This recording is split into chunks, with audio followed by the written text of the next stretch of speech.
What's up, good people? How you doing? Welcome back to Stock Up with Larry Jones. You already know what to do. Go ahead and hit that, all right? Go ahead and follow that prompter to your lower right-hand corner, right?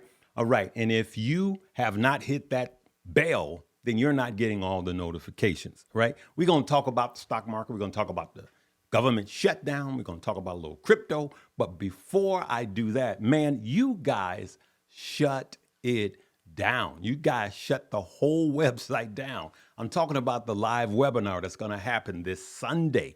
All right. Listen, you got to register before Sunday.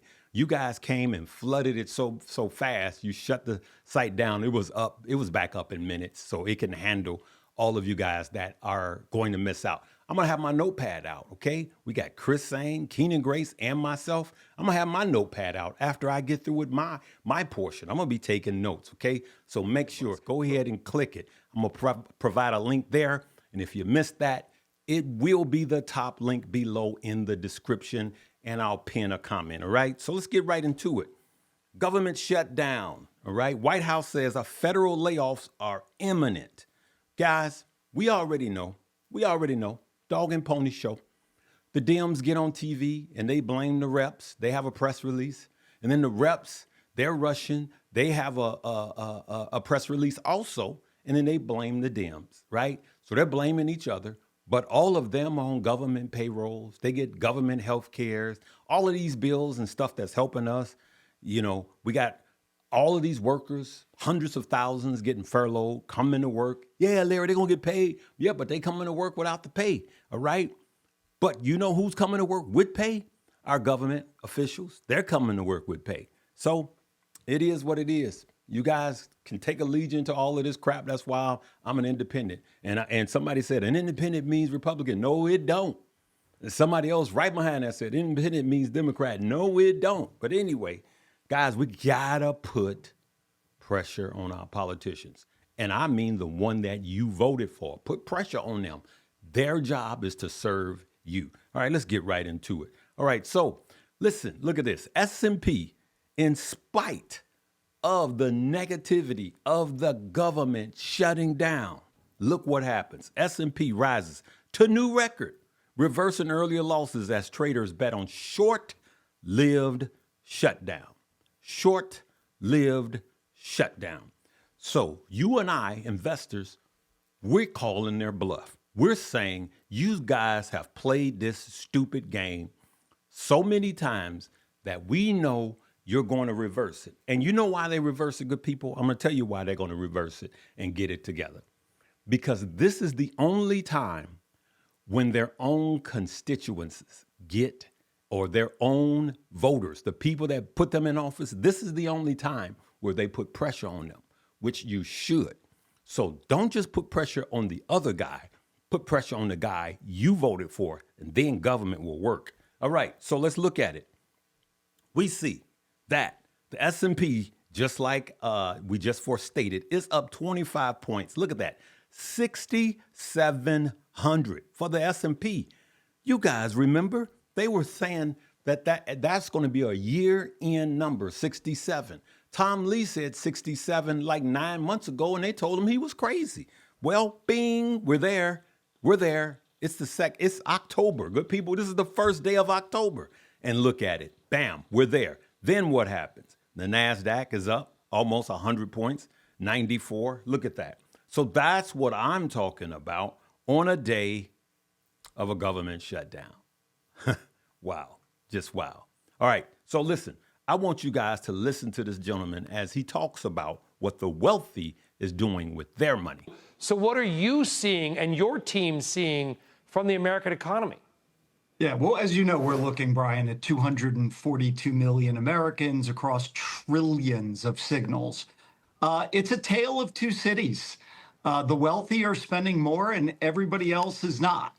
And as a part of that, you're seeing discretionary spending dropping dramatically, but you're seeing essential spending going up, which is keeping things pretty flat. I would say the single biggest theme that you're going to see in the new ZEI coming out next week is an aversion to risk. we're seeing people start to get more nervous about risk, even though we're seeing them continue to focus on retail purchasing. It's like two different countries, right? The wealthy lives one way and the rest of us live another way, all right? I want you guys to further listen to this. With consumers dropping their interest in credit by over 22% from July into August, I think that's pretty That's a bold big. That's a statement. big number. Yeah, it's a big drop, right? And I think that's going to affect large items for non-wealthy people. To the CEO of Malibu's exact point, we are not seeing a major drop in cars, or other very large purchase items because people who can afford them are buying them. The people who would have to stretch for them maybe are not buying them right now, but those people continue to spend meaningfully in essential items, which is offsetting that as it relates to GDP growth. So we think overall the economy is healthy. Although I personally, and I think we'll see this sort of aversion to risk. I don't know how a government shutdown is going to affect that further, but hopefully it'll get back open soon, and everybody will come to an agreement, and we'll get back to business here. So now he talks about he believes that GDP will continue to grow.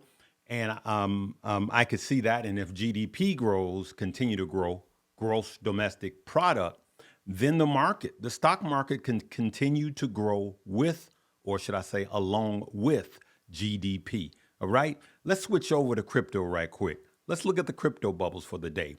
We could see that it's looking good. A lot of green is what we like to see. PENGU is up 13%. Pump up 14%. But let's just go to the week. Look at what happens to Pump. Pump is up 21%. This MYX is up 75%. But we have some big red bubbles, but mostly green. For the month is where we had to pull back, but we could see for the month, look at that. Pump is up at 113. Bitcoin Cash is up 9. Look at that. That's some of the things. BNB is up 20. We have to AVAX 32%.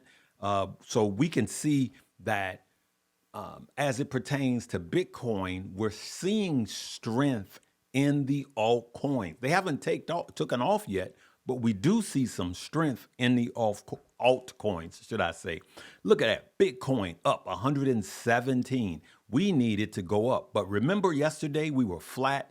Now it's 3.30%. You can call that. Ethereum up about 4% over the last 7 days, up about 4% over the last day. So we like that. XRP coming along here. You can see that. All right. I know that there's some news concerning XRP, or should I say Ripple, that the CTO is stepping down, but he's only stepping down to spend more time with his family, and he's going to serve as the CTO emeritus, meaning he's still going to be working with the company. So that's nothing bad. So if you hear that the CEO of XRP is stepping down, that's not true. So it's a big nothing burger. If you believe in XRP, then you're still good. But look at this, Solana. Look at that, 5% today. So we got the alts really coming in strong, and I like that. There was a few headlines that I'm not going to go into. Let's see if I can find them. I wanted to show you guys, but here we go right here. Bitcoin climbs after private payrolls saw biggest decline in more than 2 years. So that's what we were talking about. The job market is weakening. Payrolls saw its biggest decline in more than 2 years. So what does that mean, Larry? The Fed is looking at jobs, jobs, jobs. And declining payroll means that the job market has cracks in it, which means, again, that the Fed is more likely to lower interest rates. I know sometimes we'll have this biweekly data, whether it be the CPI or PCE or PPI, sometimes it shows that inflation is creeping back up, which means that the Fed is less likely to lower interest rates. But the jobs keep showing that it is weakening, which means that the Fed, ever since he said his focus is on jobs, is more likely to decrease interest rates. Okay. So on a day like today, good people, with the government shut down, this is what happens to the S&P, hit an all-time new high, and the NASDAQ, right? So we ain't scared. We prepared. Hey, guys, remember, come join us this Sunday for a live webinar. This live webinar with Chris Sane, Keenan Grace, and myself is going to be off the chain. We're going to pour into you for 90 minutes, but you must register before the event, okay? And yes, you can watch it over and over if you register. But if you don't, there will be no replays, okay? All right, we're going to see you tomorrow, good people. Live, love, laugh, and learn. Make sure you check out all the links in the description below.